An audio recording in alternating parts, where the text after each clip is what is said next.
کوئی شخص یقین کے ساتھ نہیں کہہ سکتا کہ اب حالات کا کیا رخ ہوگا، اس لیے کہ ظاہر بات ہے قرآن مجید میں مستقبل کے بارے میں خود حضور سے کہلوایا گیا، وَإِنْ أَدْرِي أَقَرِيبٌ أَمْ بَعِيدٌ مَا تُوعَدُونَ۔ لوگوں مجھے معلوم نہیں ہے کہ جس بات کی تمہیں خبر دی جا رہی ہے وہ قریب آ چکا ہے یا دور ہے۔ وَإِنْ أَدْرِي لَعَلَّهُ فِتْنَةٌ لَكُمْ وَمَتَاعٌ إِلَىٰ حِينٍ، اور میں نہیں جانتا، ہو سکتا ہے اللہ کچھ اور مہلت دے دے تمہیں، اور کچھ اور آزمائش جو ہے اس کے لیے تمہارے لیے کوئی اور مہلت عطا فرما دے، ہو سکتا ہے۔ تو میں بھی کسی دعوے سے نہیں کہہ رہا، لیکن دو امکانات ہیں۔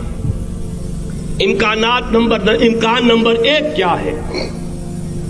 ابھی عالم اسلام کا ایک سالڈ بلاک ہے جو یہودی ورلڈ آرڈر کی نگاہوں میں کھٹک رہا ہے۔ میں کھٹکتا ہوں دل یزداں میں کانٹے کی طرح، اگرچہ ان کی اسٹریٹجی کیا ہے، ایک ایک کر کے ان کے حصے بکھرے کر کے تیا پانچا کرو۔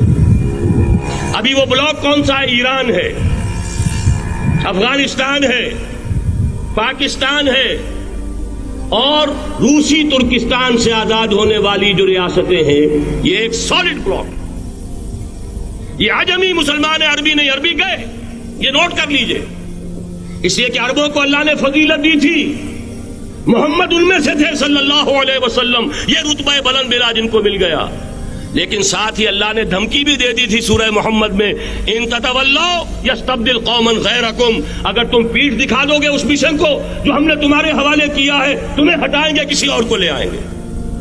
اور یہ بات ہو چکی ہے 13ویں صدی عیسوی میں، 1258 میں جب سقوط بغداد ہوا ہے، عربوں کے ہاتھ سے عالم اسلام کی قیادت چھین لی گئی، معزول کر دیا۔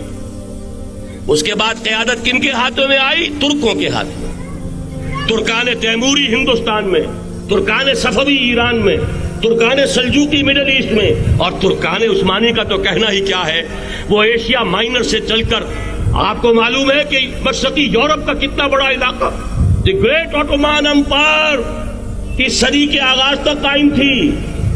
اس صدی میں عجیب عجیب معجزے ہوئے ہیں۔ گریٹ آٹومان امپائر جو 3 بر اعظموں پر محیط، نام و نشان ختم۔ The great U S S R, نام و نشان ختم۔ اب تو روس صاحب ایک ملک کی حیثیت سے رہ گئے۔ یہ اس صدی میں دو اور وقت نہیں ہے میں اور آپ کو کیا بتاؤں، اس صدی میں تو بڑے بڑے عجیب عجوبے ہوئے ہیں، بڑی بڑی 2 عظیم جنگیں ہو چکی ہیں، تیسری جو ہے سر پر کھڑی ہے، دور نہیں ہے، جس کو حدیث میں کہا گیا ہے الملحمۃ العظمی، تاریخ انسانی کی عظیم ترین جنگ، اور وہی صلیبی جنگ جس کا آغاز بوسنیا سے ہو چکا ہے۔ بہرحال اس وقت جو میں کہہ رہا تھا، ورنہ میرے پاس تو یعنی یہ کہ درد دل کہنے کے لیے وقت نہیں ہے، مجھے اپنی بات کو محدود کرنا پڑ رہا ہے، لیکن میں اب آ رہا ہوں اصل موضوع کی طرف، کہ ایک امکان تو یہ ہے کہ اس بلاک میں اسلام کا احیاء ہو، اور اس کے لیے کچھ نویدیں بھی موجود ہیں احادیث نبویہ میں۔ وہ تو آپ نے سنا ہوگا اقبال کا شعر، میرے عرب کو آئی ٹھنڈی ہوا جہاں سے، میرا وطن وہی ہے، میرا وطن وہی ہے۔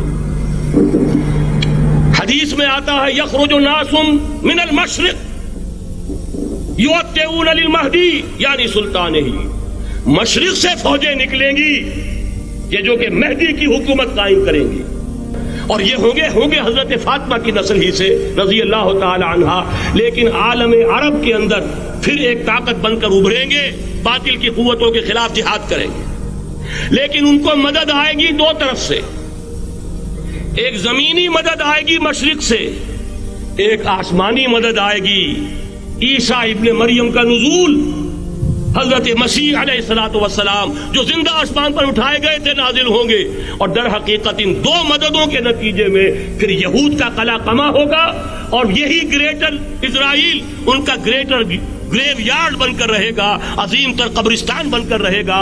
اس کی بڑی واضح حدیثیں موجود ہیں، اس کی بڑی تفصیلی خبریں موجود ہیں، یہ احادیث کی کتب کے اندر، بدقسمتی سے ہماری اس کی طرف توجہ نہیں ہے۔